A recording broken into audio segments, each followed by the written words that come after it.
Hey everyone, welcome back to another video. And in this video, I'm gonna talk about how to delete all the contacts on your iPhone. So let's get started. So in order to delete all contacts easily on your iPhone, first what we need to do is we just need to go over here in the settings. Now from here, you have to tap over here at the top. Then you just need to scroll down and you can see there is an option called iCloud. Tap on this one. Now from here, over here, you need to tap on See All. Now you need to scroll down a bit and you can see there is an option called Contacts. You need to turn this off. Now there is an option which is asking, there are two options, keep on my iPhone. Another one is delete from my iPhone. So what I'm gonna do is go for delete from my iPhone. And once you're done with the delete my from iPhone, you just need to go back over here to the contacts.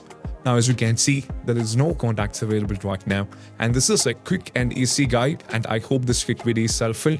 And if you find this video helpful, don't forget to subscribe and click on the bell icon for more of these kind of videos. See you soon next video. Peace out. Bye bye.